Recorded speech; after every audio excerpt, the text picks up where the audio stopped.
नहीं, देखिए, क्रांति जब होती है तो उसमें सबको भाग लेना चाहिए। हमारा देश जब आजाद हुआ है तो ऐसे आजाद नहीं हुआ है। उस आजादी में हमारे देश के एक एक नागरिक का योगदान है, तब जाकर के हमारा देश आजाद हुआ है। तो इसी प्रकार से हम अपने सर्व समाज से अपेक्षा करते हैं कि वो अगर अपने इतिहास को जानना चाहता है और अपने आप को आगे लाना चाहता है तो एक एक व्यक्ति को अपना समय का, चाहे आर्थिक हो चाहे शारीरिक हो, सहयोग देना पड़ेगा। तो में जो विश्वकर्मा जी लोग थे उस सृष्टि के निर्माता थे, हिंदू हो, मुस्लिम हो, सिख, ईसाई, किसी भी जाति हो, सभी के लिए कार्य करते थे। राजाओं के लिए हथियार बनाते थे। लेकिन श्रम की बात यह है कि जो बड़े बड़े बन गए हैं वही लोग विश्वकर्मा लोगों ने जमीनें कब्जे कर लेते। देख ही रहे होंगे, कई कांड आते होंगे। अभी देखा जाए उत्तर प्रदेश में टोटल 75 हत्या हो चुके हैं। देवरिया, महाराजगंज, कौशाम्बी, फतेहपुर, बरेली, गोसाईगंज, अमेठी, रायबरेली, लखनऊ, प्रतापगढ़, चित्रकूट का मामला भी आपने देखा भी है। जौनपुर के जबलापुर का एक छोटी सी बेटी 4 साल लड़की के साथ कितना गलत कांड हुआ। तो इस जो कांड हो रहा है इसको कैसे रोकेंगे आप? पेशा से क्या है? टीचर। पेशे से हम टीचर। अच्छा, एक सवाल छोटा सा, देखा जाए मंत्री और विधायक, सांसद, क्योंकि भाई हम लोग ग्रामीण क्षेत्र से बिलोंग करते हैं, तो क्या लगता है मंत्री और विधायक, सांसद जी के बच्चे, आप सरकारी स्कूल के टीचर हैं तो उनके बच्चे भी सरकारी स्कूल में पढ़ना चाहिए कि नहीं? गाँव में हम जाते हैं, जैसे जो बाबा लोग मिलते हैं उन लोगों का पेशा है 5 रुपया कमाएंगे और 200 रुपया का दारू। काफी शायरी भी आप गाते हैं? नहीं, ऐसा कुछ नहीं है। गा देते। अरे वो तो शौक होता है व्यक्ति के। अच्छा, थे विश्वकर्मा जी के जो वंशज है, जो राम सेतु बनाने में सबसे महत्वपूर्ण योगदान दिया, उनका कहीं इतिहास नहीं, कहीं उनका स्मारक नहीं, ऐसा है? चाहे जिसकी सरकार रही हो तो कोई आदेश नहीं आता है कि मंत्री या विधायक का लड़का सरकारी स्कूल में नहीं पढ़ेगा। अब ये तो चूंकि स्वच्छंदता है, लोगों की स्वतंत्रता है, बेइज्जती होगी कहेंगे। वो नहीं, ऐसा नहीं है। तो क्योंकि अब निजीकरण का एक समय चल रहा है तो इस वजह से लोग सरकारी की तरफ कम जा रहे हैं और प्राइवेट की तरफ कम जाना चाहिए। लेकिन क्यों नहीं पढ़ाते? वो अब क्योंकि प्राइवेटाइजेशन का समय चल रहा है तो इस वजह से नहीं पढ़ा रहे हैं। और बाकी विद्यालय, जो सरकारी विद्यालय हैं वो बहुत बढ़िया। विश्वकर्मा लोग हैं, उनको राजनीति में आना चाहिए कि सिर्फ 5 रुपया कमाना और शाम के 200 रुपया दारू पी लेना, क्या करना? आज अभी कुछ दिन पहले हमने एक बयान लिया था शर्मा और विश्वकर्मा में। सबसे बड़ी बात है कि शर्मा जो टाइटल है, नाव भी लगाता है, भाट भी लगाता है, ब्राह्मण भी लगाता है, पंडित लगाता है। और शर्मा से क्या विश्वकर्मा की पहचान छिप रही है, क्या लगता है? एक बार हमारे भाई साहब के यहाँ तो बट्टी चोखा का प्रोग्राम रखा गया था और अब जरूर खाया जाएगा। कब रखे हैं आप? हाँ, तो चूंकि अब हम लोग ऐसे वर्ग से जुड़े हुए हैं, पेशे से हम टीचर भी हैं, तो हमें तो सभी धर्म से, सभी समाज से लगाव रहता है। तो हम लोग, हमारे यहाँ ऐसे प्रोग्राम अक्सर चलते रहते हैं। तो हम आपको इनवाइट करते हैं कि जब भी आप फुर्सत में हों, आप एक दिन पहले हमको बता दीजिएगा तो सारी व्यवस्थाएं आपके लिए हम कर देंगे और आपका बाटी चोखा का प्रोग्राम एक भव्य प्रोग्राम। अच्छा, बाटी चोखा प्रोग्राम से क्या सीख मिलता है? जय हिंद, जय भारत। हम रघु विश्वकर्मा लगातार आपको अपडेट फतेहपुर जिला से रहे। आज हमारे बीच में वरिष्ठ समाज सेवी और समाज पे लेकर चर्चा होगी, विश्वकर्मा समाज को लेकर। बहुत बहुत स्वागत। क्या नाम भैया?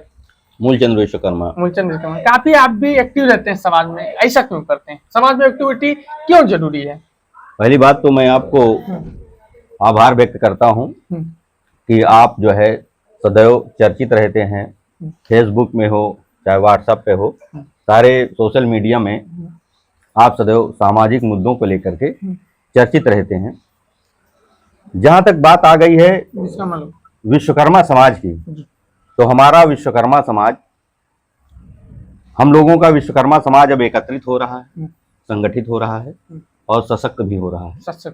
हाँ, तो अच्छा, देखा जाए उत्तर प्रदेश में 2022 के चुनाव हुआ, उसके पहले भी चुनाव हुआ, कोई राजनीतिक पार्टी टिकट नहीं दी। इसकी वजह क्या है? इसका सबसे बड़ा वजह यही होता है कि हम लोग अल्पसंख्यक में, हमारे पास संख्या जन आधार नहीं है और बिना जन आधार के कोई भी पार्टी टिकट नहीं देती है। अच्छा, क्या लगता है कि आपकी संख्या, आपको अनुमान क्या लगता है कि संख्या वास्तव में विश्वकर्मा लोगों की कम है? क्या लगता है? नहीं, विश्वकर्मा की कम नहीं है। हम लोगों के जो वंशज हैं वो 5 भाई थे। 5 भाई, तो जिसमें से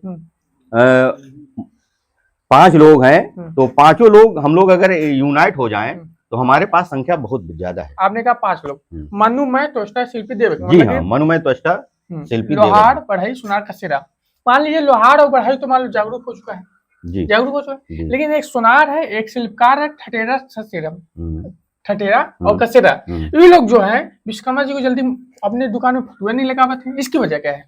इसका वजह यही है कि वो अभी अपने आप को जान नहीं पा रहे हैं कि हम लोग किस वंशज से हैं। हाँ। तो अपने पूर्व वंशज को भूल पा रहे हैं, थोड़ा भटक रहे हैं रास्ते से। तो मैं उनको यही संदेश देना चाहता हूँ कि अपने वंशज को ध्यान में रखते हुए अपने भाइयों का साथ दें और अपने समाज के साथ रहें। साथ दें।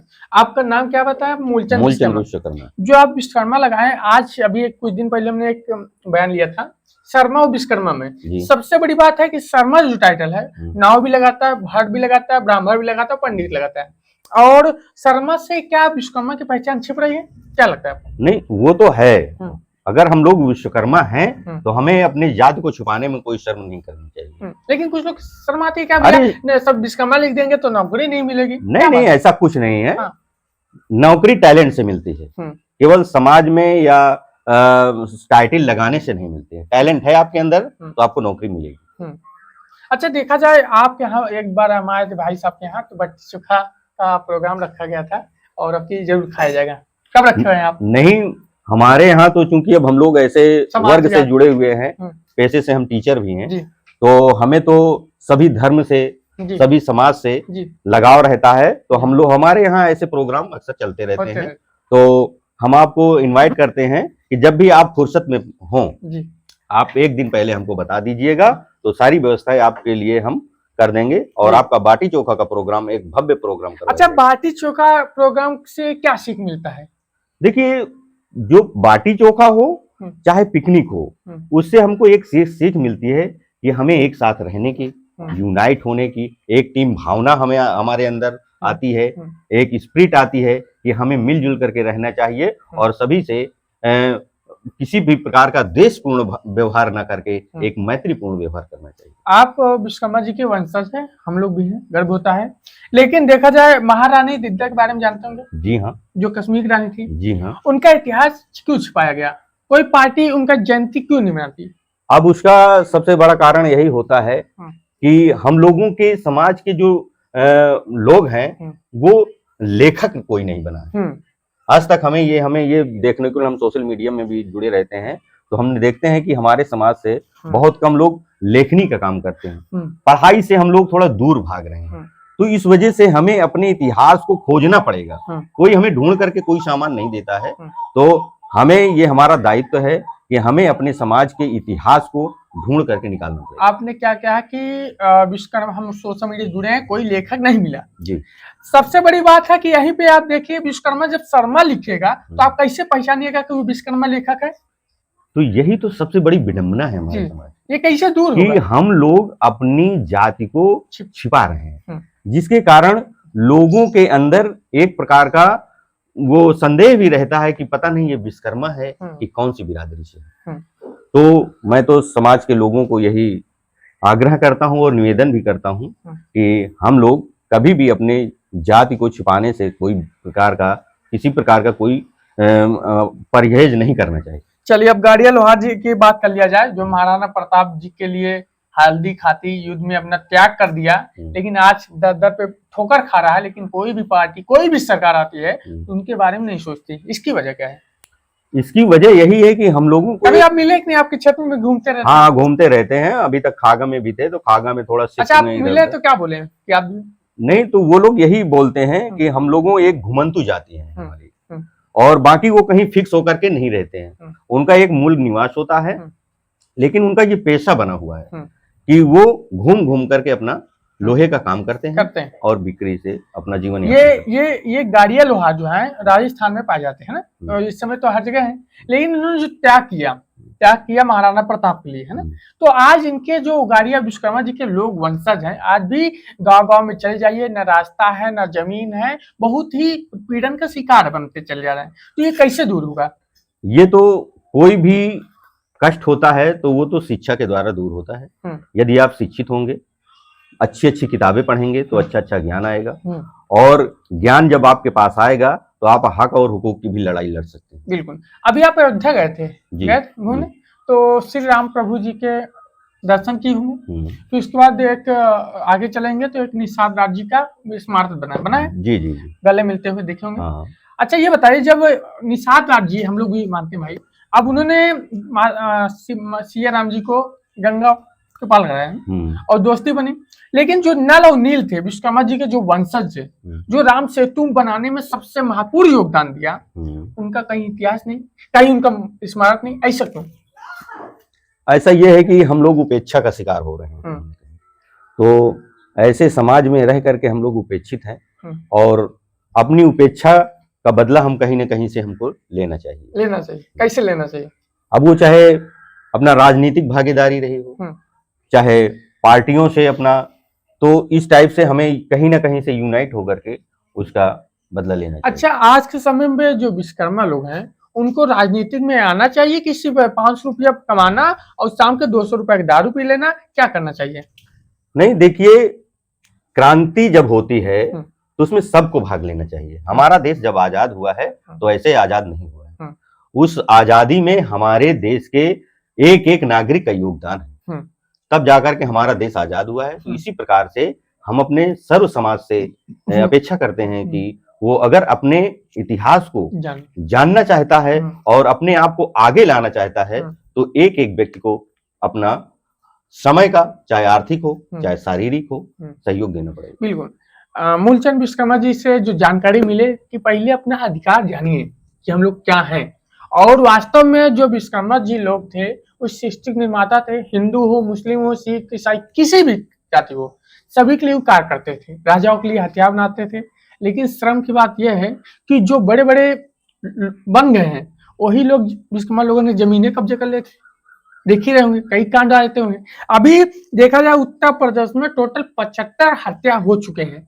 देवरिया, महाराजगंज, कौशाम्बी, फतेहपुर, बरेली, गोसाईगंज, अमेठी, रायबरेली, लखनऊ, प्रतापगढ़, चित्रकूट का मामला भी आपने देखा। भी एक जौनपुर के जबलापुर का एक छोटी सी व्यक्ति, 4 साल लड़की के साथ कितना गलत कांड हुआ। तो इस जो कांड हो रहा है इसको कैसे रोकेंगे आप? इसको तो एक मानसिक स्थिति होती है, ये जो दुष्कर्म है या दुष्टता का जो व्यवहार करते हैं, इनके लिए क्या इलाज किया जाए? इलाज यही है कि हम लोग यूनाइट हों, और यूनाइट होकर के अगर एक व्यक्ति के ऊपर कोई कष्ट आता है तो हम सभी लोग मिल करके उसके कष्ट को दूर करें और सभी लोगों को ये पता हो जाए कि ये अकेला नहीं है, इसके साथ हजारों करोड़ों की संख्या है। आप पेशा से क्या है? टीचर। पेशे से हम टीचर जी। अच्छा, एक सवाल छोटा सा, देखा जाए मंत्री और विधायक, सांसद, क्योंकि भाई हम लोग ग्रामीण क्षेत्र से बिलोंग करते हैं, तो क्या लगता है मंत्री और विधायक, सांसद जी के बच्चे, आप सरकारी स्कूल के टीचर हैं, तो उनके बच्चे भी सरकारी स्कूल में पढ़ना चाहिए कि नहीं पढ़ना चाहिए? क्यों नहीं पढ़ना चाहिए? लेकिन क्यों नहीं पढ़ाते? वो अब चूंकि प्राइवेटाइजेशन का समय चल रहा है तो इस वजह से नहीं पढ़ा रहे हैं। और बाकी विद्यालय, जो सरकारी विद्यालय हैं वो बहुत बढ़िया चल रहे हैं। बहुत बढ़िया चले। अच्छा, सबसे बड़ी बात एक और संदेश, स्वास्थ्य के मामले में सरकारी हॉस्पिटल होगी, लेकिन आप कभी ध्यान दिए होंगे जब आप इलाज कराने जाते हैं तो अंदर आपने इलाज, मतलब आपका चेकअप हो गया, इलाज पर्ची बन जाता है, तो बाहर से दवा लो, क्या सरकारी दवा नहीं मिल पाती? नहीं, तो वो सरकारी दवाएं मिलती हैं, तो लेकिन ये नहीं, ये होता है कि यदि आप सक्षम है दवा खरीदने से, दवा खरीदने के लिए यदि आप सक्षम है तो आप वो दवा दूसरे गरीबों के लिए छोड़ दीजिए। तो वो गरीबों के लिए वो दवाएं रहती हैं, जो बहुत ही निहायत गरीब आदमी है उसके लिए वो दवाएं रहती हैं। और जो दवाएं मान लीजिए उपलब्ध नहीं है स्टोर में तो उनको डॉक्टर लिख देते हैं। बिल्कुल सर, 80% में, जैसे क्या एक उदाहरण देते हैं, कई सरकारी हॉस्पिटल है, आप अभी चल जाएंगे, कभी भी जाइए, आपको दवा बाहर से लेना ही पड़ेगा। क्योंकि कई बार हम लोग भी गए, कई अभी आप कौन प्रत्याशी, क्या नाम था उनका, प्रत्याशी है भैया दीपक जी? नहीं, जो प्रत्याशी थे जो चुनाव, यादव जी अपनी वाइफ का, हाँ, यादव जी अपनी वाइफ का डिलीवरी का मामला था तो इस सरकारी हॉस्पिटल ले गए, उन्होंने पूरी हालत बताया। तो जो सरकारी हॉस्पिटल में है, अगर विधायक, सांसद, मंत्री जी का इलाज उसी में हो तो अच्छा स्वास्थ्य बनेगा कि नहीं? नहीं, इसका इफेक्ट पड़ता है। ऐसे ही कौशाम्बी में हमारे आदरणीय डीएम साहब मनीष वर्मा जी थे जी, तो कौशाम्बी में उन्होंने, उनकी पत्नी की जो डिलीवरी हुई थी वो कौशाम्बी सरकारी हॉस्पिटल में हुई थी। अच्छा। तो जिसके कारण लोग बता रहे थे, हमने भी सुना है, तो वहाँ व्यवस्थाएं एकदम अप टू डेट हो गई। बिल्कुल। तो साथियों, देख चुके होंगे मूलचंद विश्वकर्मा जी कहाँ के निवासी हैं? बढ़ियापुर से। बढ़ियापुर के जी। तो बिल्कुल काफी कर्मठ और काफी शायरी भी आप गाते हैं? नहीं, ऐसा कुछ नहीं है। गा देते? अरे वो तो शौक होता है व्यक्ति के, शौक होता है। अच्छा, किस में आपका शौक है, कौन कुछ? अरे हम तो समाज सेवा के लिए रहते हैं। हाँ। और साथ ही साथ क्योंकि एक पेशे से टीचर हैं तो हम लोगों का किताबों का एक महत्वपूर्ण इनका संदेश था, टीचर थे इसलिए बता रहा हूँ, हमारा भी लक्ष्य है, अगर एलएसपी की सरकार बनती है तो भाई जो विधायक, सांसद, मंत्री हैं उनके बच्चे सरकारी स्कूल में जरूर पढ़वाएंगे। क्या कहेंगे सर?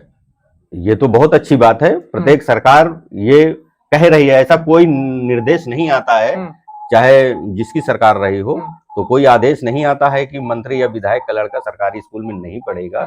अब ये तो चूंकि स्वच्छंदता है, लोगों की स्वतंत्रता है, बेइज्जती होगी कहेंगे वो नहीं, ऐसा नहीं है। तो क्योंकि अब निजीकरण का एक समय चल रहा है, तो इस वजह से लोग सरकारी की तरफ कम जा रहे हैं और प्राइवेट की तरफ ज्यादा जा रहे हैं। तो साथियों, आपने जाना कि विश्वकर्मा समाज जब तक शिक्षित नहीं बनेगा, जैसे अब अधिकार मांगने से नहीं मिलना, छीनना पड़ता है। तो विश्वकर्मा जी के 5 पुत्र मनुमय, त्वचा, शिल्पी, देवेक, आप अपने अधिकार के लिए एक हो जाइए, क्योंकि बार बार आज से बताया जा रहा है 2027 चुनाव लगे आ जा रहा है ना। इसमें एक होंगे तभी आपको टिकट मिलेगा। आखिरी समय में आप कुछ कहिएगा? मैं आखिरी समय में यही कहना चाहता हूँ कि हम लोग समाज के लोग एकजुट होकर के चाहे जिस ओर जाएं। अच्छा, एक छोटा संदेश। अच्छा, जैसे गांव-गांव में हम जाते हैं, जैसे जो बाबा लोग मिलते हैं, उन लोगों का पेशा है 500 रुपया कमाएंगे और 200 रुपया का दारू पियेंगे, जो बंटी बबली है। क्या इसको पीने से सही घर चलेगा? देखिए, ये तो लोगों की सोच होती है। ये पूरा देश है, यहाँ बहुत हर भांति भांति के लोग रहते हैं, कई तरीके के लोग हैं। तो कुछ लोग जो है चाहे जिस ग्रुप में हो, अब जैसे साधु संत को बदनाम करने वाले कुछ लोग होते हैं, तो वो बदनाम करने वाले हुए, वो मन से साधु नहीं होते हैं, केवल तन से साधु होते हैं, भगवा कपड़ा पहन लेते हैं, बाकी मन से साधु नहीं होते हैं। तो ऐसे लोगों को बीच बीच में दंड भी मिलता है, ऐसा नहीं, समाज भी दंड देता है, सरकार भी दंड देती है। 200 रुपए उन्होंने दारू पिया, ठीक है, अगर वही पैसा समाज के सहयोग में दे दें तो भला नहीं हो जाएगा? नहीं, वो तो होगा। वो तो हर समाज का व्यक्ति, ऐसा नहीं है कि हमारे विश्वकर्मा समाज का ही व्यक्ति बाबा को देता है, हर समाज का व्यक्ति कहीं ना कहीं ठगी का शिकार हो जाता है। तो ये होना चाहिए कि थोड़ा हमें देखना है कि हर एक बाबा को साधु नहीं समझ लेना चाहिए। नहीं, बाबा को देने के लिए नहीं बोले, विश्वकर्मा समाज में जब आप घूमने जाएंगे वो सहयोग नहीं करेंगे, बस 500 रुपया कमा के शाम को बंटी बबली जरूर पियेंगे, दारू नहीं। वो जो दारू पीते हैं, ये दारू पीना तो बहुत ही गलत काम है। हाँ, इससे हम लोग बहुत पीछे हो जाते हैं, हमारा परिवार पीछे हो जाता है, हमारे बच्चे पीछे हो जाते हैं। आप पीते हैं? नहीं, हम तो शिक्षक हैं। हाँ, हम तो अपने समाज के सभी व्यक्तियों से यही कहना चाहते हैं कि अगर जीना है तो शराब मत पीना, कभी न पीना। अगर आपको जीना है तो शराब कभी मत पीना, और जो भी 2 रुपए भी आप कमाइए तो अपने परिवार के साथ कुछ भी लाइए और उसे उस परिवार के साथ खाइए। इससे आपका परिवार खुशहाल रहेगा और आपके बच्चे संस्कारवान होंगे, गुणवान होंगे और शिक्षित होंगे। बिल्कुल। तो साथियों, बहुत अच्छा लगा, समाज के प्रति काफी टीचर भी हैं तो काफी महत्वपूर्ण बातें बताई हैं, तो आप लोग जरूर देखें। आपके बीच रघु विश्वकर्मा। जय हिंद, जय भारत। बोलिए। भैया नमस्कार।